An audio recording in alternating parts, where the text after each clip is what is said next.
রসুলের আদর্শ, ইসলাম এবং কোরআন, এটা কি মানুষের জীবনের সব বিষয়ের সমাধান আছে না দুর্বলতা আছে? একদিকের দুর্বলতা কোরআনে আছে। সব বিষয়ে এই শিক্ষিত চালাক, খুব খেয়াল করেন, কোরআন শরীফে সব বিষয়ের সমাধান আছে, শুধু রাষ্ট্রের ব্যাপারে কোরআন দুর্বল। কি শিক্ষিত আল্লাহর বান্দারা, রাষ্ট্রের ব্যাপারে কোরআন দুর্বল।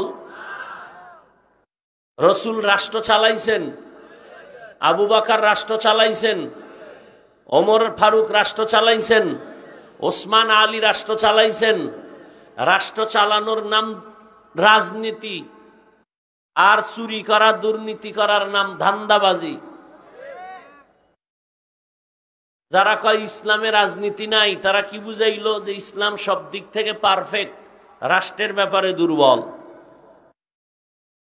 ভালো করে লিখে রাখো, ঘরের দরজায় টানায় রাখো, পৃথিবীর শ্রেষ্ঠ রাজনীতির কিতাবের নাম কোরআন। ঘরের দরজায় লিখে টানাও, কামে লাগবে। পৃথিবীর শ্রেষ্ঠ রাজনীতিবিদদের শিক্ষক আমার রসুল। পৃথিবীর শ্রেষ্ঠ রাজনীতির পার্লামেন্ট মসজিদে নববী। রাজনীতি রসুল করেছেন। এই ময়দানটারে নাপাক করে ফেলেছে মদখোর, সুদখোর, দুর্নীতিবাজেরা। ওখান থেকে আলেমকে হাত দিয়া ধরে এই ময়দানকে পবিত্র বানাতে হবে, আর নাপাক করতে দেওয়া যাবে না। গাঞ্জা খাবে, সুদ খাবে, ঘুষ খাবে, জনগণেরটা খাইয়া মাইক লয়ে স্লোগান দিবে, কেউ খাবে কেউ খাবে না, তা হবে না। এই ধান্দাবাজি বন্ধ করতে হলে ওলামায়ে কেরামের হস্তক্ষেপ ময়দানে আসতে হবে। একটা ময়দানও নাপাক রাখা যাবে না। নাক টেনে ঘুমাও, দেশ স্বাধীন। মুসলমানের সন্তান ঘুমায়ও না, কাফনের কাফন রেডি রাখো। আন্দোলন আবার করতে হবে জালেমের বিরুদ্ধে। কোন জালেমকে কোনো সুযোগ আর দেওয়া যাবে না। জীবনে একবার না, মুসলমান বারবার দেয় ইসলামের জন্য। নাকে তেল লাগায় ঘুমাও, স্বাধীন।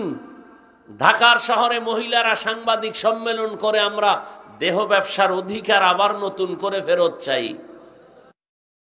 আমেরিকা হা করে তাকায় আছে, বাংলাদেশের গ্রাস করে নিবে। পশ্চিমা ল্যাংটা উলঙ্গ বেহায়াপনাস চালু করবে, উদ্বোধন করবে। তুমি নাক টেনে ঘুমাও, দেশ স্বাধীন। মুসলমানের সন্তান নাক টেনে ঘুমাবে সেদিন। এদেশের প্রত্যেকটা মাদ্রাসার মসজিদের মধ্যে বেনামাজি থাকবে না যেদিন। এদেশের মাদ্রাসা মসজিদের কমিটিতে একটা সুদখোর যেদিন থাকবে না, সেদিন মুসলমান নিশ্চিন্তে ঘুমাবে।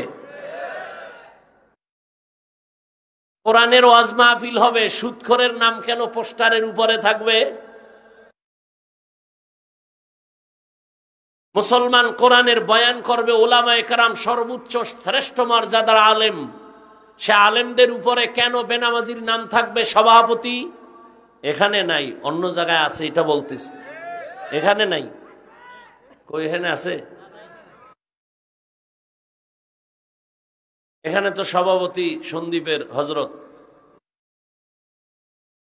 এগুলো কি দোষ কাকে দিবেন? সব দোষ আপনার। চাউলের পানি আটার রুটি খায়া 20 বছর মাদ্রাসায় পইরা কোরআন হাদিস নিয়েই 24 ঘন্টা পইরে রইছি। অনলাইনে বয়ান করব, সুদখোর থেকে শিখতে হবে, বেনামাজির থেকে শিখতে হবে বয়ান কিভাবে করব। আমরা বেয়াদব না, নাইলে কানের পর্দা এক থাপ্পড়ে ঠাড়ায় দিলে জাগাত মইরা যেত।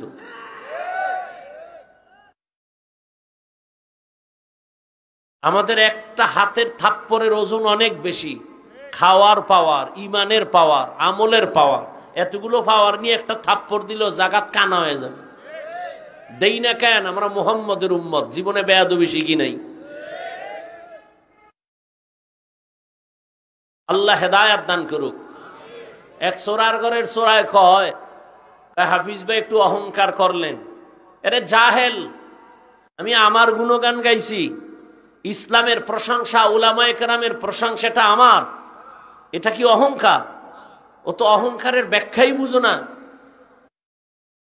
তাহলে তো ইসলামের গুণগান গাওয়া যাবে না, ওলামায়ে কেরামের মর্যাদা বয়ান করা যাবে না, কত বড় জাহেল! যে ইসলামের কথা বলতেছি, ওলামাদের মর্যাদার কথা বলতেছি, কা অহংকারী করি। আল্লাহ হেদায়াত দান করুন। একটু রাজনীতি করলাম না, এই রাজনীতি করলেও সওয়াব। আমার আয়াত নিছি ওদিকেই যে রাজনীতি করাও ইবাদত। ওয়ামা খালাকতুল জিন্না ওয়াল ইনসা ইল্লা লিয়াবুদুন। আল্লাহ বলেন, আমি মানুষ আর জিনকে সৃষ্টি করি নাই, হ্যাঁ করেছি একমাত্র ইবাদতের জন্য। লা তাআতা লিমাখলুকিন ফি মাসিয়াতিল খালিক। রহমতের নবী বলেন, আল্লাহকে বেজার করে ভিন্ন কাউকে মেনে নেওয়া, কারো কথা মানা হারাম। আল্লাহকে অসন্তুষ্ট করে মা বাবার কথা মানা হারাম। আল্লাহকে বেজার করে পীরের কথা মানা হারাম। আল্লাহকে বেজার করে শিক্ষকের কথা মানা হারাম। আল্লাহকে বেজার করে নেতা নেত্রীর কথা মানা হারাম। এক কথায় দুনিয়ার সবাইকে বেজার করা সম্ভব, আমার আল্লাহকে বেজার করা সম্ভব না। কথা একমত? একমত, কিন্তু মানেন না। কেমন? দাড়ি রাখলে আল্লাহ খুশি, আত্মীয় স্বজন বেজার। এখন তুমি আল্লাহকে বেজার কইরা কি আত্মীয় খুশি করতে গিয়া দাড়ি কাটবা, নাকি আল্লাহকে খুশি করার জন্য দাড়ি রাখবা? এটা তোমার ইমানের পরীক্ষা। পর্দা যদি করো, আমার আল্লাহ খুশি, তোমার আত্মীয় স্বজন বেজার। এখন তোমার ইমানের পরীক্ষা, আত্মীয় স্বজনকে খুশি রাখতে গিয়ে তুমি কি বেপরদায় চলবা, আল্লাহকে বেজার করবা, নাকি আল্লাহকে খুশি করতে গিয়ে তুমি পর্দা করবা, আত্মীয়কে বেজার করবা? এটাই তোমার ইমানের পরীক্ষা। এই পরীক্ষায় যদি তুমি পাশ করতে পারো, ধারণা করো তুমি জান্নাতের পথিক। আর যদি ফেল করো, তুমি ধারণা রাখো তুমি জাহান্নামের পথিক। তুমি জান্নাতি এটা না, তুমি জাহান্নামী তাও না, কিন্তু পথে আসো, ফিরার সুযোগ আছে না নাই? জাহান্নামের পথ থেকে ফিরো। জান্নাতি বান্দাও তোমারও পইরা যাওয়ার ভয় আছে, অহংকার ছাড়ো। নেক আমল করতে করতে করতে করতে যদি অহংকার এসেই যায়, জীবনের আমল সব বরবাদ হয়ে যাবে। আল্লাহ বলেন, আমি মানুষ একমাত্র পাঠাবার কারণে ইবাদত। দুনিয়াতে মানুষের একটাই কাজ, আর কোনো কাজ নাই, ইবাদত। ইবাদত মানে সারা রাত্র তাসবিহ নিয়ে যায় নামাজে কাটানো, কয় না। সারাদিন রোজা রাখবা, কয় না। ইবাদত কি? বলে বিশাল একটা চাদরের নাম। গোটা দুনিয়াটা ইবাদতের চাদরে আটকানো। তার মানে তুমি ওই চাদরের মধ্যে বসে যা করবা সব ইবাদত। খানা খাই, হ্যাঁ খানা খাওয়াও ইবাদত। জমিনে তুমি যা করবা সব ইবাদত। তুমি ঘুমাবা তাও ইবাদত, বাজারে যাইবা ইবাদত, ব্যবসা করো ইবাদত, চাকরি করো ইবাদত, কাউকে বন্ধু মনে করো ইবাদত, দুশ্মন মনে করো ইবাদত, বাথরুমে যদি যাও ইবাদত। তোমার জীবনে তুমি রাজনীতি করবা ইবাদত, জীবনে তুমি যা করবা সব হবে ইবাদত। দুইটা শর্তের বিনিময় মন গড়ানা। এক নাম্বার শর্ত, যা করবা যা বলবা সব হবে আল্লাহর সন্তুষ্টির জন্য। দ্বিতীয় শর্ত, আমি যা করব যা বলবো সব হবে মদিনাওয়ালা নবীর তরিকা। রহমতের নবীর আদর্শ অনুযায়ী যদি খানা খাও ইবাদত, রহমতের নবীর আদর্শ অনুযায়ী যদি ঘুমাও ইবাদত। নবীর আদর্শের মতো এত সুন্দর আদর্শ আর জমিনে কারো কাছে নাই। ও যুবক বাবারা, একটু কি বলবানি নবীর থেকে আরো ভালো আদর্শ কারো মধ্যে আছে? থাকলে বলো, আমি আল্লাহর জাতের কসম আমি তারটা নিব। কেউ যদি দাঁড়ায় বলো, হাফিজ ভাই মদিনাওয়ালা নবীর আদর্শ থেকে শেখ মুজিবুর রহমান সাহেবের আদর্শ ভালো। আল্লাহর কসম আমি নবীরটা বাদ দিয়া তারটা নিব। কেউ যদি দাঁড়ায় বলো নবীর আদর্শ থেকে আরো সুন্দর আদর্শ জিয়াউর রহমানের মধ্যে ছিল, বলো আমি জিয়ারটা নিব, নবীরটা বাদ দিব। পারবা বলার মতো সাহস আসেনি? না, জিয়াউর রহমান কেন, শেখ মুজিব কেন, এ জমিনের মধ্যে আরো মহাপণ্ডিত যার গণতন্ত্রের জন্য জীবন দিতে রেডি, আব্রাহাম লিঙ্কন। এই আব্রাহাম লিঙ্কনের গণতন্ত্র জিন্দা করার জন্য সবাই মরে, যে গণতন্ত্র উদ্ধার করতে গিয়ে মইরা যামু, যেটা কুফুরি সংবিধান, কুফুরি মতবাদ। এই আব্রাহাম লিঙ্কনের আদর্শ, মাও সেতুনের আদর্শ, লেনিনের আদর্শ, কার্ল মার্ক্সের আদর্শ, দুনিয়াতে যত আদর্শ দেখো এক কথায় জবাব, দুনিয়ার সব আদর্শগুলো নাপাক, একমাত্র মদিনাওয়ালা নবীর আদর্শই পাক। ইমামুল আউয়ালিন আল আখিরিন বহরে সাদকা রহমাতাল লিল আলামিন সাইয়্যিদুল কাউনাইন খাতমুল মুরসালিন আখির আমদ বুদ ফখরুল আউয়ালিন। রহমতের নবীর আদর্শ এত সুন্দর, অন্যদের আদর্শ কেন নাপাক? পুরা মানুষটার দেমাগ নাপাক, খায়ও নাপাক, 3 বেলা খাইয়াও মদের বোতল নিয়ে দৌড়ায়, আছে না? তাহলে মদ পান করে দেমাগ নাপাক, ও যা থিওরি বানাবে তাও নাপাক। আর আমার নবী কেমন পাক? রহমতের নবী 63 বছর হায়াতে কোন সময় ভুলেও একটা মিথ্যা কথা বলেন নাই। কেমন রহমতের নবী আমার! 63 বছর হায়াতে আমার নবী কখনো একটা গালি কাউকে দেন নাই। হাজারো গালি শুনছেন, একটা গালির জবাবও দেন নাই। কেমন মায়ার নবী আমার! নবীজি জীবনে কোনোদিন চক্ষু 2টা গরম করে কারো দিকে তাকান নাই। রহমতের নবীর এই আদর্শের কারণে মাত্র 13 বছরের ব্যবধানে মক্কার জাহান্নামী খারাপ মানুষগুলো এত দামি হয়ে গেল।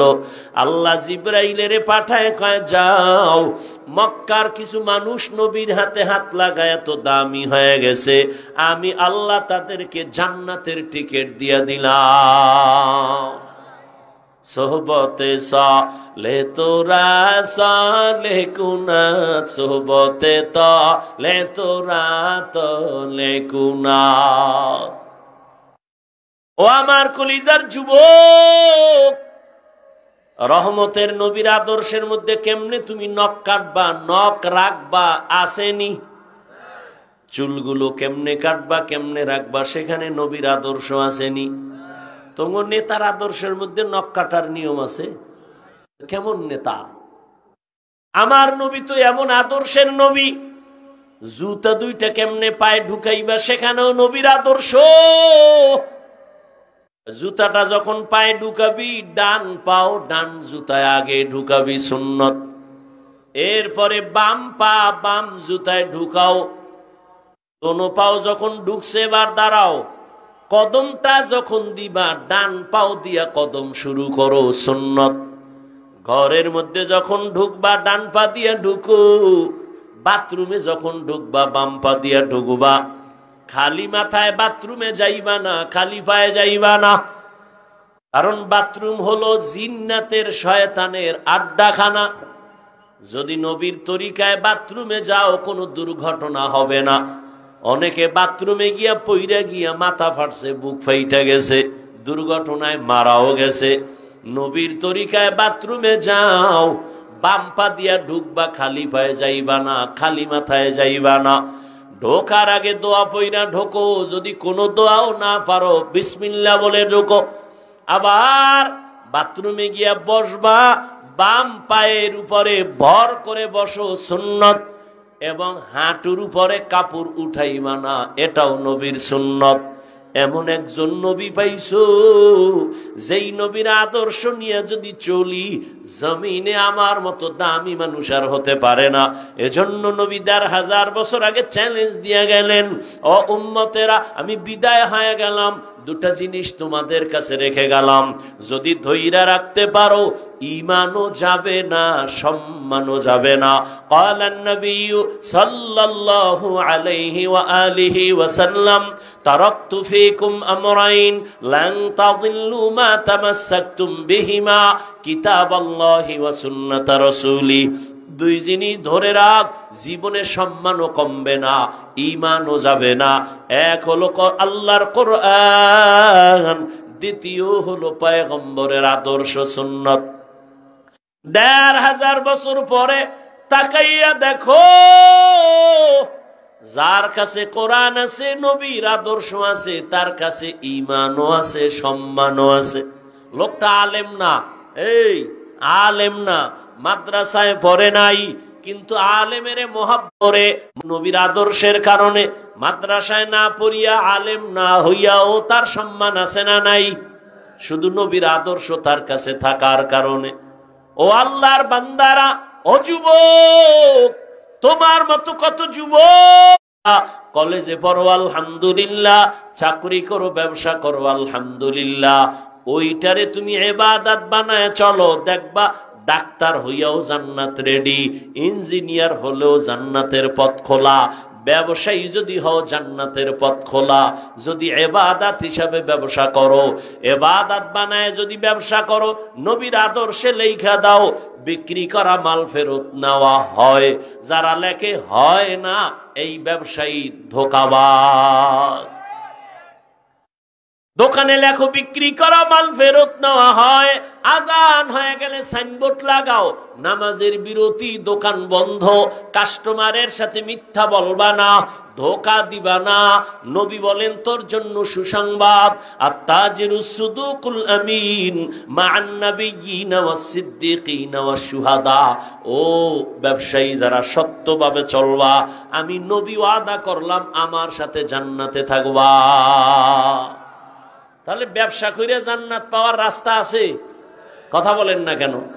লেখাপড়া করে ডাক্তারি পড়তে গিয়া জান্নাতের পথ আছে না নাই? তোমার মতো যুবক জীবনে মাদ্রাসায় পড়ে নাই, স্কুল কলেজে পড়ে, ডাক্তারি পড়ে, ইঞ্জিনিয়ারিং পড়ে, ব্যবসা করে, চাকরি করে। যুবক বাবা, তুমি সাক্ষী দাও, তোমার লাইনে জেনারেল শিক্ষিতরা 5 বেলার নামাজি দাড়িওয়ালা আসেনি? সত্য কথা কও। তাহলে তুমি দরজা জানালা আটকাইয়া তোমার জুতা খুইলা কপালে বাইরেও যে আমার কপালটা তো খারাপ কেন? আমার মতো যুবক স্কুল কলেজে পড়িয়া নামাজ পড়ে, আমি পারি না কেন? আমার কপালে কার অভিশাপ লেগেছে? তোমার মতো যুবক রাস্তায় গাড়ি চালায়, দাড়িওয়ালা, নামাজ পড়ে, অভাব নাই, বলো তুমি কেন পারো না? তোমার মতো যুবক RAB, army, police, BDR, doctor, professor, engineer, নামাজি, দাড়িওয়ালা, তুমি কেন পারো না? তুমি কেন পারো না রে বাবা? ও বুড়া বাবারা, আপনার মতো কত বৃদ্ধা বাবা লাঠি হাতে নিয়ে মসজিদে গিয়া 5 বেলার নামাজ পড়ে, আপনি কেন পারেন না? ও শেরপুরের আম্মা জানেরা, পর্দার আড়ালের বোনেরা, আপনার কপাল কত ধন্য। আপনারা নবীদের মায়ের মতো দামি মা, সাহাবায়ে কেরামের মায়ের মতো দামি মা, হাফেজে কোরআনের মায়ের মতো দামি মা। আপনারা তো খাদিজা রাদিয়াল্লাহু আনহার মতো নারী, ফাতেমা রাদিয়াল্লাহু আনহার মতো নারী, আয়েশা রাদিয়াল্লাহু আনহার মতো নারী, ইসমাঈল নবীর মা হাজেরা আলাইহা সালামের মতো নারী। আপনারা তো ঈসা নবীর মা মারিয়াম আলাইহা সালামের মতো দামি নারী। এরে আম্মা জান, আপনার মতো কত মা এখনো আছে, পর্দা করে, স্বামীর মাল হেফাজত করে, 5 বেলার নামাজ পড়ে, মোবাইলে চরিত্র বিক্রি করে না। এমন মা আছে না নাই? এমন মায়ের সন্তান ডাক্তার হবে, সুনামধন্য ডাক্তার। আর আম্মা, আপনার চরিত্র যদি খারাপ হয়, মোবাইলে যদি চরিত্র বেচা কেনা করেন, আপনার ঘরে ডাক্তার হইল তাসলিমার মতো জুতা খাইয়া পালাবে। जिंदगी में बंदगी तू कर नहीं, जिंदगी में बंदगी तू कर नहीं, जिंदगी बे बंदगी शर्मिंदा है, जिंदगी बे बंदगी शर्मिंदा है। यहाँ हम सब मुसाफिर दिल ना लगा, अहले दिल की नजर से रूह करता जा, शाह दौलत सब फकीर गर नेक ने है, शाह दौलत सब फकीर घर नेक ने है, जिंदगी में बंदगी तू कर नहीं, जिंदगी बे बंदगी शर्मिंदा है।